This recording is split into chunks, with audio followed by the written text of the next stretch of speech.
Our next topic is the separation of powers. Now, the separation of powers has already been discussed when we looked at the key features of Australia's democracy, but just so you remember, some of those features also included that governments must protect the rights and freedoms of individuals, must make laws that reflect the views and values of the people, and they must be accountable to the people. But we're going to go into detail into the separation of powers. Now, the separation of powers means that no one group has absolute authority in the nation. It's very, very important that we separate out who does what, so the responsibilities, but also who ultimately can make certain decisions. Our goal is to be able to explain the role of each of these three arms that are listed, so the legislative, the judicial, and the executive. So the legislative, or the legislature, they have the power to make laws, the executive administers the laws, and the judiciary applies the laws. But we're going to need you to be able to describe that in your own words. So as this is going, think those three words are the big ones. We're only going to cover 4 points, as always. Number 1, legislative, 2, executive, 3, judicial, and 4, any exceptions to these rules. So the legislative makes and changes the laws of a nation. Now, in Australia, that's the House of Representatives, otherwise called the House of Reps, and the Senate. So these are people that are elected. So at elections, you vote for members of parliament. They are otherwise known as MPs.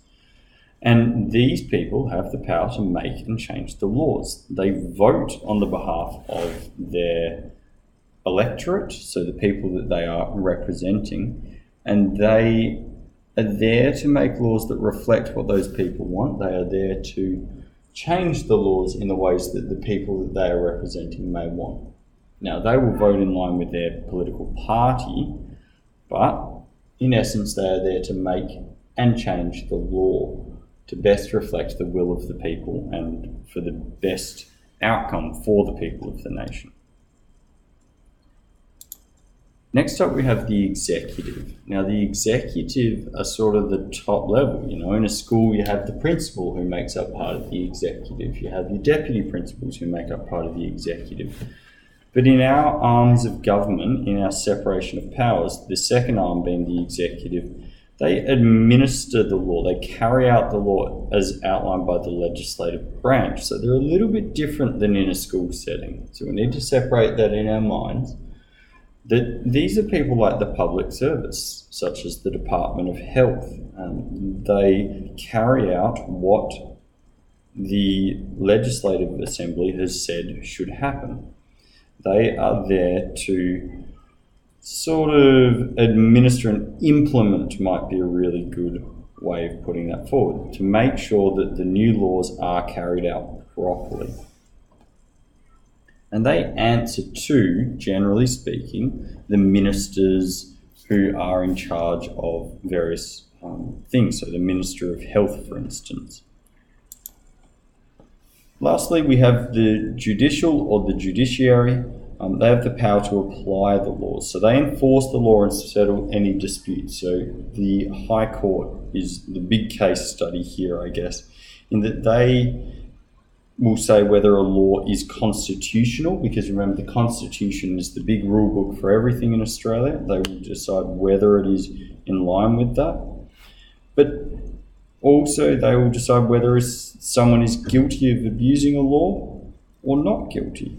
The judiciary is separate from the other two arms, as they are separate from each other.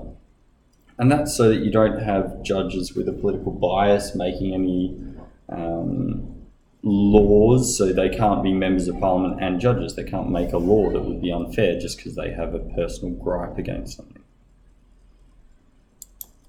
Now, the last one is any exceptions. And this is where it gets a bit complicated, because we want you to understand that while we do separate our powers, there are still some things that cross over the borders. So if you think about it, it's not a particularly perfect system. It's good, but it's not perfect. So down there, I've said the Prime Minister and the Cabinet are members of both the legislative and the executive arm.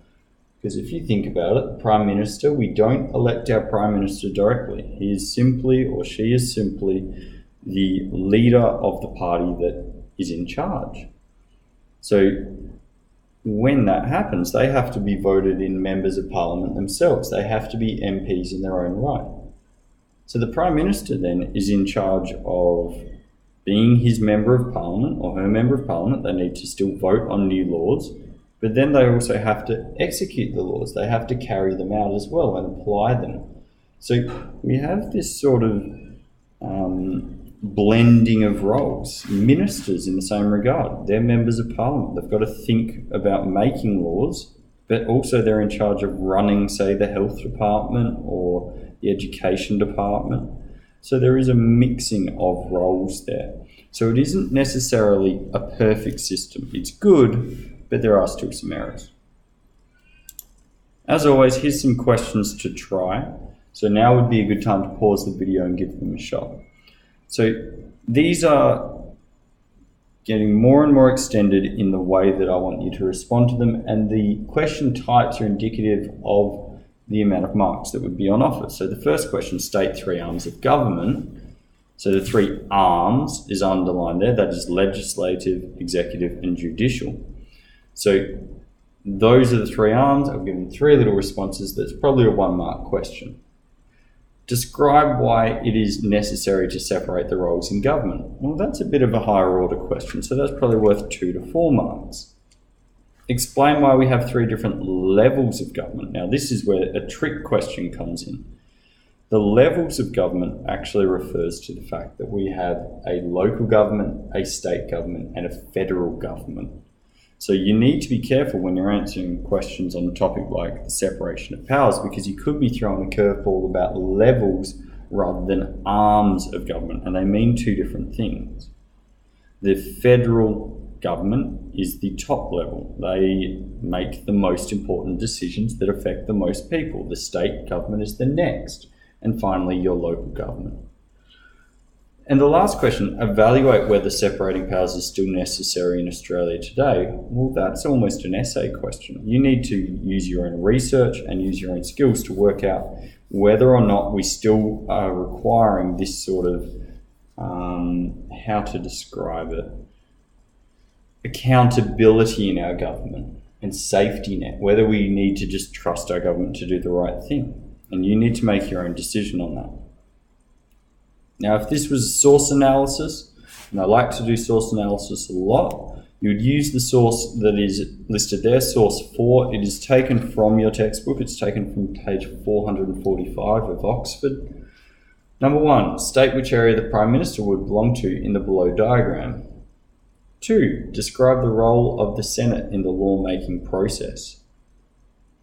3, explain the role of the Governor-General. And 4, evaluate whether we still require a monarch today.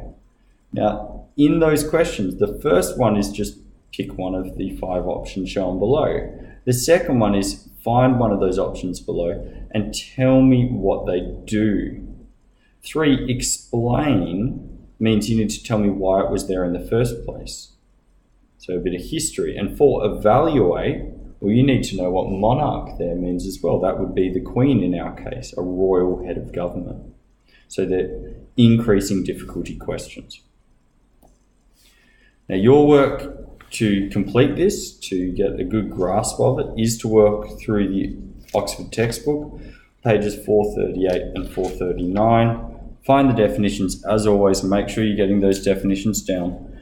Just answering questions 1, 2, 3, and 6.